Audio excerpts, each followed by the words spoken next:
오늘 본문에는 참 감동적인 이야기가 나오고 있어요.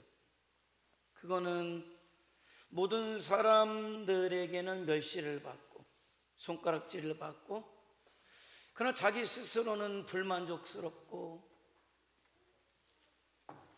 또 고통하고 또 갈증하는 그런 인생을 살고 있던 수가성의 한 여인을 만나기 위해서 우리 주님께서 그 먼 길을 걸어서 찾아오셨기 때문에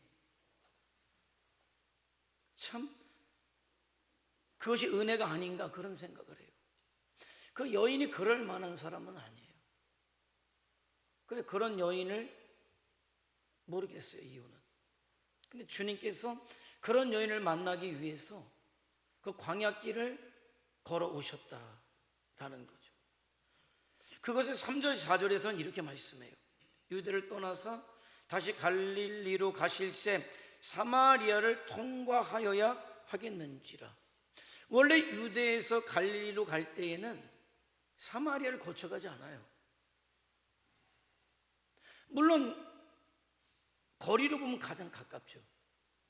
근데 그들에게는 어떤 역사적인 배경이 있냐면, 예로부터 역사적으로 외국의 침입을 받게 되면은 가장 먼저 점령되는 게 사마리아예요. 거기가 교통의 요지였기 때문에 늘 만만하게 들어오는 것이 그곳이었단 말이죠. 그러다 보니까 외국군의 주둔이 많았고, 그러다 보니까 어쩔 수 없이 통혼하는 일들이 벌어졌고 혼혈인들이 많아졌어요. 그러니까 유대인들이 볼 때에는 유대인의 순수 혈통을 더럽힌 사람들이 사마리아 사람들이에요. 그리고 그 사람들은 하나님의 백성이라고 이야기할 수 없을 만큼 피가 섞였다라고 생각했기 때문에 아무리 멀어도 갈릴리 갈 때는 우리가 성지순례 갔던 것처럼 지중해 연안으로 돌아가요. 훨씬 멀죠. 아니면 요단강을 건너서 반대로 돌아가는 것이 일반적이었다는 거예요. 그런데 그런 사람들, 그러니까 유대인들은 그런 사마리아 사람들을 뭐라고 불렀습니까? 개라고 불렀어요. 개로. 개만도 못한 인간들이 사마리아 사람들이다, 그렇게 상종을 안 한 거예요. 상종을 안 했어요. 그러니까 그런 배경을 놓고 보면 오늘 주님의 이 행보가 얼마나 놀라운 것인가를 알게 되고, 그것이 얼마나 큰 은혜인가를 알게 되는 거죠. 그럼 왜 주님은 그런 결심을 하셨을까요? 주님께서 마음에 무언가 분명한 목적을 갖고 계셨기 때문에 작정하고 그 길을 가신 것이다라는 거죠. 그 첫 번째는 볼 것 없이 주님께서 수가성의 그 여인을 구원하시려고, 그거예요. 구원하시기 위해서. 그게 은혜죠. 왜 수많은 사람들이 있는데 왜 그런 여인을? 주님도 말씀하시죠.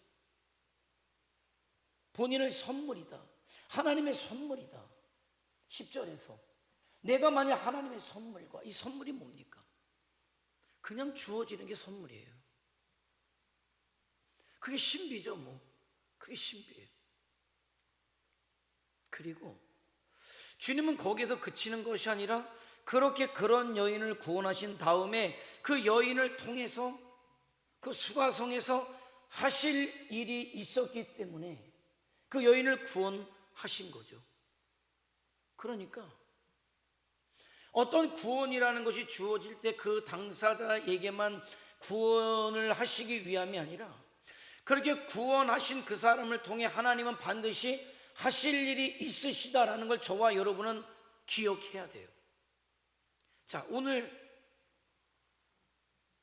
사실은 4장 전체가 본문인데 다 시간상 읽기가 어려우니까 그만큼만 읽었습니다만 34절은 이렇게 말씀하죠. 예수께서 이르시되 나의 양식은 나를 보내신 이의 뜻을 행하며 그의 일을 온전히 이루는 이것이다.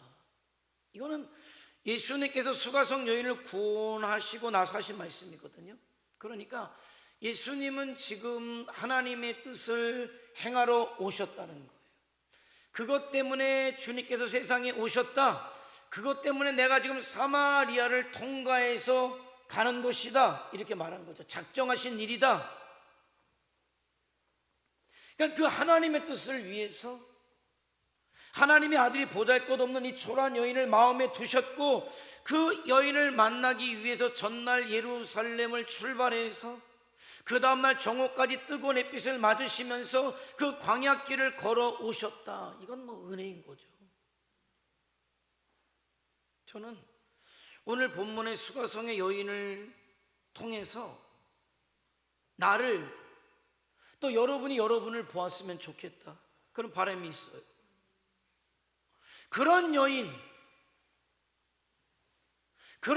만나기 위해서 주님은 그 뜨거운 햇볕을 마다하지 아니하고 광야길을 걸어오셨을 뿐만이 아니라 그 여인이 12시에 우물로 물을 길러 온다는 사실까지도 아시고 그 시간에 맞추어서 우물에 당도하셨단 말이죠. 자, 이 여인 어떤 여인입니까?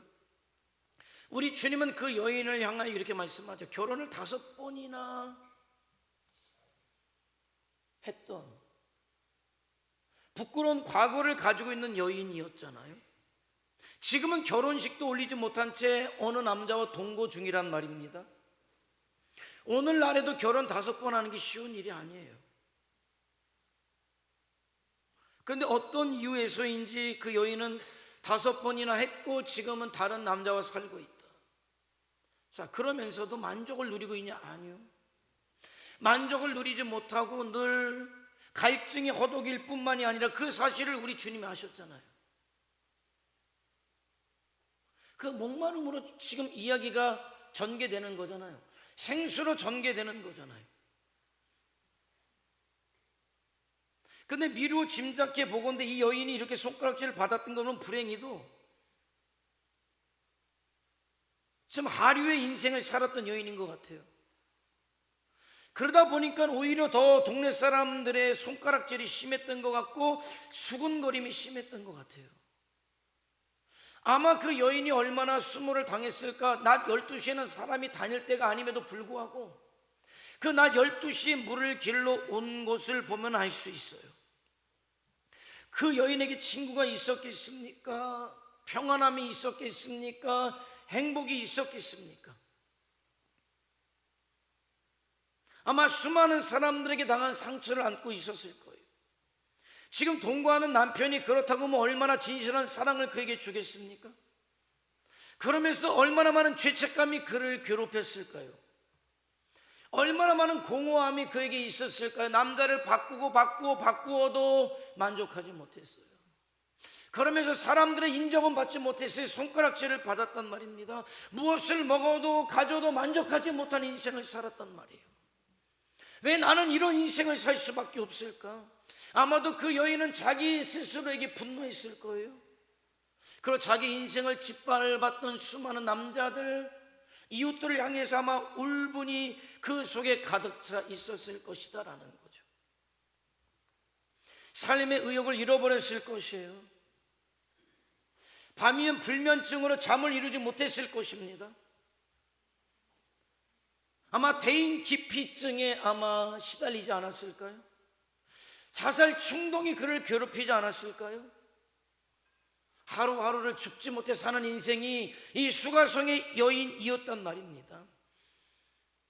자, 그런데 오늘 그런 비참한 인생을 살고 있는 수가성 여인에게 누가 찾아오셨습니까? 창조자가 되시고 만물의 주인이 되시는, 구원자 되시는 예수님께서 찾아오셨단 말이죠. 그렇기 때문에 그게 은혜 아닙니까? 그게 은혜인 거예요. 말로 표현할 수 없는 은혜가 오늘 수가성 여인에게 임하고 있단 말이죠. 보잘것없고 외면당하고 포기하고 싶은 괴로운 갈증에 허덕이는 초라한 인생을 살고 있는 그 여인에게 예수님께서 친히 그 먼 길을 걸어서 찾아오셨단 말이죠. 그러면서 그 수가성 여인을 만나서 본문 13절 14절 보니까 이렇게 말씀하세요. 내가 너에게 생수를 줄 것이다. 다시는 목마르지 아니할 생수를 너에게 줄 것이다. 우물에서 나오는 생수를 마시면 얼마 지나지 않아도 또 갈증을 느끼지. 다시 얘기하면 세상의 것이, 세상의 사람이 너에게, 그리고 오늘 저와 여러분에게 만족을 주지 못한다는 말씀을 하시는 거예요. 육신의 욕망과 육신의 욕구가 그 순간 채워지면은 갈증이 해소되는 것 같지만 이내 곧 찾아오는 것이 세상이 주는 것이란 말이죠. 그런데 무엇을 말씀하십니까? 그런데 그런 인생에게, 만족하지 못하는 인생에게, 불행한 인생에게, 허덕이는 인생에게 오늘 주님께서는 내가 주는 생수를 마시면 다시는 목마르지 아니할 것이다, 영원히 목마르지 아니할 영혼의 만족을 줄 것이다 라고 말씀하고 있단 말이죠. 생수는 무엇입니까? 하늘에서 부어지는, 우리 주님으로 말미암아 채워지는 것, 은혜이고 구원이고 기쁨이고 만족이고 환희다.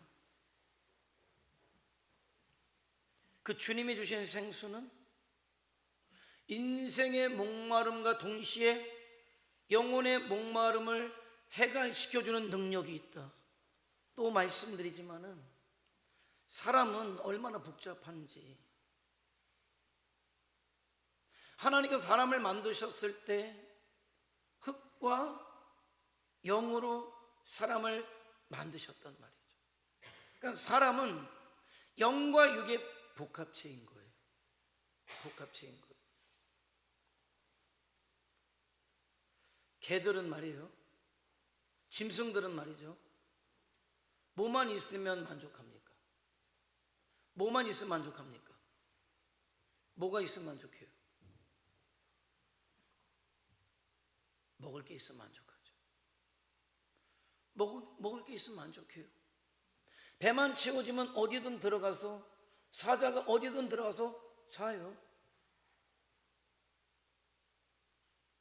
한나절이고 하루 이틀이고 배만 부르면 안 움직여요. 부족함이 없다는 거예요. 근데 사람은 그렇습니까? 먹을 게 여러분에게 넘쳐나면 그저 행복하신가요? 그러지 못해요. 먹을 것이 많아도 여러분에게 갈증이 있단 말이에요. 먹을 것 말고 다른 갈증이 있어요. 그러면 사람들의 인기를 얻으면 이 갈증이 해결될 것인가? 또 그래서 사람들의 인기를 얻죠. 그래서 해결될 줄 알았던 그 목마름이 해결이 되느냐? 되지가 않아요. 권세가 있으면 아니요. 그 얘기는 사람은 영과 육으로 만들어졌기 때문에 영의 갈증이 있고 육의 갈증이 있다는 거예요. 그런데 문제는 뭐냐면은 내 안에 영의 갈증이 소리치는 거예요. 목마르다고. 그런데 그것을 알아채지 못하고 어떡합니까? 이 영혼의 갈증을, 육신의 갈증을 알아서 육의 것으로 채우는 거죠. 그런데 순간 육의 것이 채워질 때 만족하다라고 착각을 하는 거예요. 그런데 그것이 시간이 지나고 보니까 더 이상 그것이 나에게 만족을 주지 못한다는 거예요. 어느 과학자가 얘기하더라고요. 사람은 익숙한 것에 대해서 더 이상 설레이지 않는다. 여러분, 세상 미스코리아랑 결혼한 사람이 왜 바람을 피고 돌아다닙니까? 뭐 때문에? 어디서 더 예쁜 여자를 찾는 거예요 도대체? 더 이상 이쁘지가 않아요. 왜? 익숙해져가지고. 익숙함에 젖어버리는 거죠. 돈이 처음에 없을 때 돈이 많아지면 얼마나 행복한지 몰라요. 그런데 돈이 많아져 있는 게 익숙해져 버리면 그건 일상사예요. 더 이상 행복하지 않아요. 권세가 있어서 사람들이 굽신거리고 마음대로 이런저런 일을 할 때 처음에는 그것이 정말 행복하고 만족한데 나중에는 그것이 그냥 익숙해져 버리는 거예요. 일상사가 돼버리는 거예요. 뭡니까? 육신의 목마름이 전부인 줄 알고 착각하게 되는 거죠. 자, 오늘 이 사마리아 수가성 여인이 그랬던 거죠. 이해가 되십니까? 왜 남편을 5번이나 갈았는데도 만족하지 않습니까? 자기 마음대로 멋대로 살아왔는데 왜 이런 괴로움에 시달려야 됩니까? 여전히 왜 목마른 인생을 살아가야 됩니까? 몰랐어요. 영혼에서 목마르다고 외치는 그 소리를 못 들었다 이 말입니다. 그런데 오늘 주님께서 만나서 그 여인에게 하시는 말씀은 지금 너의 목마름은 영혼의 목마름이고 나는 너의 영혼의 목마름을 채워줄 생수와 같은 자이고 이것이 지금 너에게 선물로 주어지고 있다. 네가 나를 믿으면 너의 인생의 목마름까지도 다 해결된다는 거. 참 놀라운 건 말이죠. 영혼의 목마름을 통해서 채워서 채웠는데도 목말라요. 그 얘기는 육신의 목마름을 통해서 채워진 거는 영혼을 채울 수 없다는 거예요. 놀라운 거는 주님으로 인해서 내 영혼이 채워지잖아요. 어느 순간에 내 영혼이 채워지면 육신의 것이 목말라도 안 말라요. 그 다음부터는 육신의 목마름이 그렇게 중요하지가 않아요. 있으면 있는 대로, 없으면 없는 대로, 부하면 부한 대로, 가난하면 가난한 대로 만족하며 기쁨으로 행복하며 살아가는 인생이 된단 말이에요. 왜? 영이 육신을 지배하면 그래요. 영이 지배하면 육신의 부족함이 있어도 행복해요. 감사하고 만족하단 말이에요. 그런데 육신은 아무리 많아도 아무리 채워져도 영의 것이 안 채워지면 공허하고 허무하고 허전하고 마침내 급기야 스스로 목숨을 끊는 일도 그래서 벌어지는 거죠. 그런데 마귀는 그렇게 속여요. 육신의 것만 채워지면 행복할 것이라고. 그런데 이야기를 들으면서 자기의 잘못된 생각을 깨닫기 시작해요. 수가성 여인이 맞다, 내 영혼의 갈증이었고 내 영혼의 목마름이었고 하나님을 향한 외침이었는데 내가 하나님을 찾지 못하고 구원자를 찾지 못하고 세상에 와서 채웠던 그 본인의 어리석음을 깨닫기 시작하는 거예요. 그 순간 주님을 통해서 주님이 메시아임을 깨닫게 되고 주님이 부으신 은혜로 그 사람이 그 속의 것이 채워지기 시작하니까 그동안에 느꼈던 목마름이 갈증이 일순간에 해결돼 버리고 말았던 거예요. 그러고 나니까 이 여인이 물동이를 던져두고 사람 만나기를 그렇게 꺼려했지만은 동네를 향해 소리 지르며 달려가는 거예요. 내가 메시아를 만났다고, 내 인생의 갈증이 해결됐다고, 우리 주님을 만남으로 생수 대신 메시아를 만남으로 내 영혼의 인생의 갈증이 해결됐다고, 그러니까 와서 보라고 외치는 것이 28절 29절이에요 오늘 한번 다 같이 28절 29절 한번 읽어볼까요? 시작. 여자가 물동이를 버려두고 동네로 들어가서 사람들에게 이르되 내가 행한 모든 일을 내게 말한 사람을 와서 보라. 이는 그리스도가 아니냐. 어떻게 그 여인이 그런 과감한 행동을 할 수 있었을까요? 그것은 바로 주님께서 주시는 생수를 마셨기 때문에 그렇다는 거예요. 생수 대신 주님을 만난 순간 지나간 인생의 죄악들을 떠올리며 회개했단 말이죠. 인생의 방향을 바꿨단 말이죠. 인생의 목적을 바꿨단 말이죠. 세상이 아니라 주님을 목적 삼고 하늘을 목적 삼고 영원한 것을 목적 삼으니까 그렇게 세상의 것으로 목말라 했고 그렇게 괴로워했던 것들이 아무것도 아님을 깨닫게 되었다는 거예요. 자기 인생을 저주스럽게 했던 그 죄책감으로부터 자유를 얻게 되었단 말이죠. 그러니까 물동이를 던져주고 동네를 향해 달려가서 와서 보라고 소리 지르며 외칠 수 있었단 말입니다. 수가성 여인이 주님을 만났어요. 이야기를 나누는 가운데 그가 회개함으로 용서함을 받고 평생 그 여인을 괴롭혔던 저주스러운 죄악의 권세로부터, 죄책감으로부터, 공허함으로부터 자유함을 누리게 되었단 말이죠. 지금까지 남자 5을 바꾸어가면서 추구하고 충족시키려고 했었던 그 영혼의 갈증이, 그 육신의 갈증이 채워지니까 그동안 괴롭혔던 우울증도 미움도 증오도 죽고 싶다는 생각도 사라진 거예요. 그러니까 영이 채워지면, 은혜로 충만하면, 성령으로 충만하면 여러분의 삶이 육신의 지배함을 받는 거예요. 아무것도 아니지. 무엇을 먹는가가 그렇게 중요하지 않아요. 무엇을 가졌냐도 그렇게 중요하지 않은 인생이 되는 거예요. 그러니까 그것이 세상이 줄 수 없는 기쁨이고 만족이고 감사인 것이죠. 여러분 어떻습니까? 여러분에게 묻고 싶은 거예요. 수가성 여인과 같은 갈증이 여러분에게 있습니까? 가졌는데, 이루었는데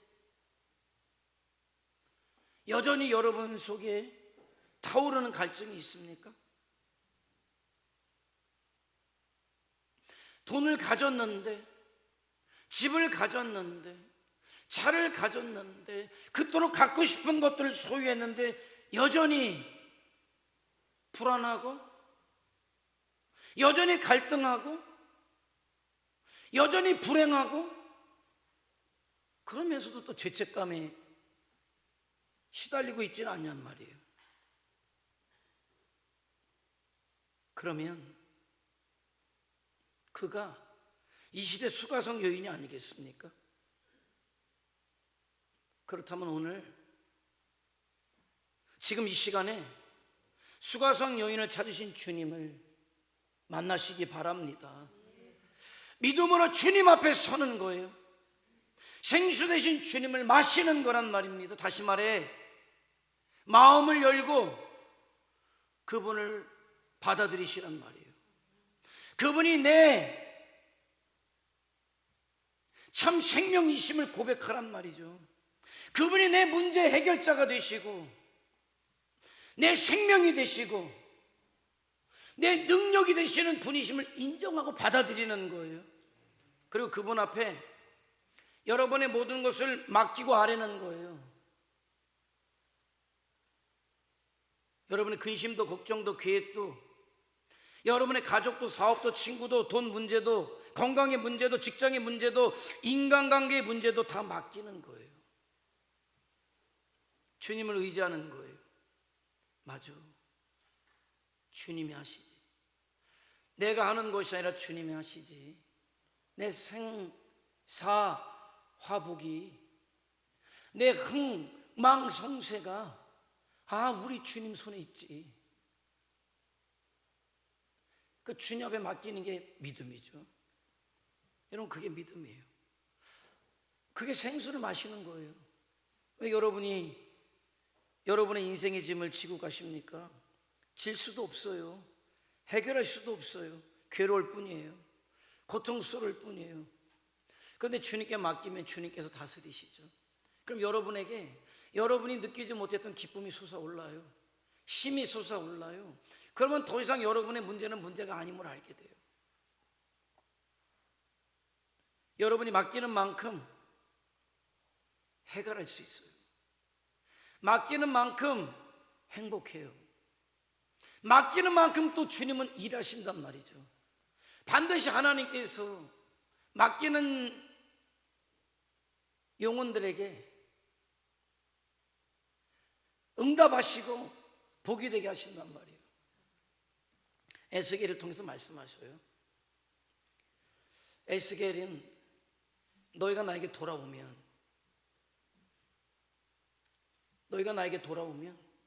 내가 너희를 회복시킬 것이다. 내 백성으로, 내 자녀로, 내 나라로 만들 것이다. 오늘 예레미야를 통해서 주신 말씀은 뭡니까? 내가 너희를 향한 내 생각을 내가 아는데 재앙이 아니다, 평안이다, 희망을 주는 것이다. 그런데 결론적으로 무엇을 말씀합니까? 그래도 너희는 내가 너에게 그렇게 이루어 주기를 기도해야 할 것이다. 그거죠. 기도한다는 게 뭡니까? 맡기는 거죠. 기도하는 만큼 하나님께서 일하시는 거예요. 저와 여러분을 향하신 하나님의 뜻이 얼마나 큰지 아십니까? 얼마나 놀라운지 아십니까? 그런데 우리가 알아야 될 것은, 말씀을 근거해서 알아야 할 것은 뭐냐면, 그러함에도 불구하고 하나님께 기도하지 않을 때 그것은 나의 것은 아니라는 거예요. 수많은 은혜들을, 축복들을 하나님께서 나에게 예배해 놓으셨는데 기도하지 아니할 때 하나님은 나에게 허락해 주시지 않는 거죠. 그것을 받는 열쇠가 하나님께 구하는 거라 그랬어요. 그러니까 하나님께 맡기라는 거예요. 내 인생의 짐을 내 스스로 지고 가려고 하지 말고 주님 앞에 맡겨라. 맡기면 하나님께서 하실 것이다 라는 거죠. 그래서 여러분의 근심이 떠나가고 걱정이 떠나가고 공허함이 떠나가고 주님이 이끄시는 삶을 사는데 후회될 게 있습니까? 사랑하는 성도 여러분, 수가성 여인을 만나기 위해서 뜨거운 햇볕을 받으면서 걸음을 재촉하셨던 그 주님께서 지금 이 시간, 이 순간 저와 여러분에게도 동일하게 이 시간 찾아오셨음을 믿음의 눈으로 보시기를 바랍니다. 그리고 주님께서 수가성 여인에게 그러하셨듯이 저와 여러분들에게 생수 주시기를 원하고 계신단 말이에요.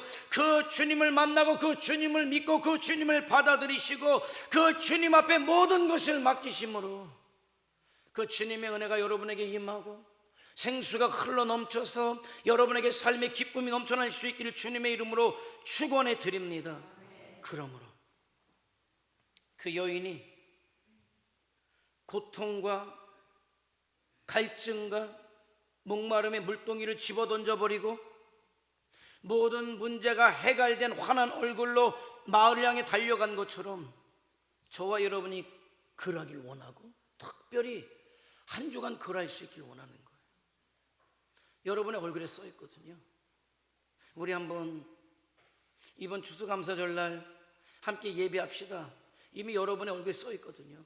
같이 갈까 말까인가 이미 여러분이 말은 하지만은 여러분 얼굴에 써 있거든요.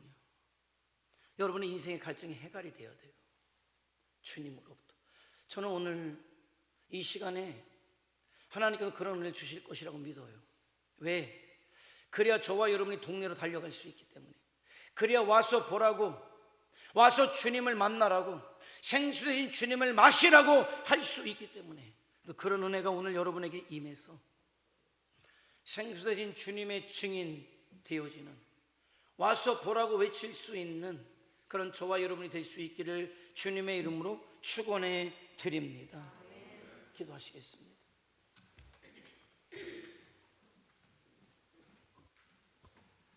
여러분 목마르십니까? 무엇을 해도 만족함이 없으신가요? 목표한 것을 이루었는데도 무엇인가 허전한 공허함이 있지는 않습니까? 아니, 인생을 내가 50년, 60년, 70년, 80년을 살아왔는데 돌이켜보니까 허무함만, 공허함만, 무상함만,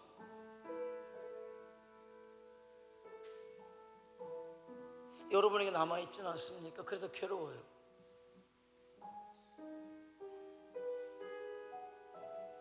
그 울적함이, 그 상실감이 혹시 여러분을 괴롭히기 있지는 않습니까? 아니, 그동안 여러분 그렇게 막 살지 않았거든요. 최선을 다해서 살아오셨거든요. 그런데 왜 혹시 영혼의 목마름을 알아채지 못하고 그저 육신의 것으로 그것을 채우려고만 했기 때문은 아닙니까? 이제라도 그런 깨달음이 있길 원해요. 그래서 이제 그 주님 앞에 나를 내어놓고 그 주님 앞에 내 모든 것들을 맡기고 우리 주님이 기뻐하시는 것, 우리 주님이 원하시는 삶을 살기를 원하고 나를 구원하신 주님의 은혜 앞에 서기를 원합니다. 그럴 때 여러분에게 솟아오르는 기쁨이 있어요. 만족이 있어요. 그러면 말이에요, 그동안 내가 살았던 인생이 헛되지 않았다는 게 알아요. 비록 좀 대단하지 않았어도 괜찮아요. 부자이지 않아도 괜찮고 세상 사람들이 알아주는 권세가 있지 않아도 괜찮아요. 주님으로 채워지기 때문에, 내 영혼이 만족하기 때문에, 내 영혼의 기쁨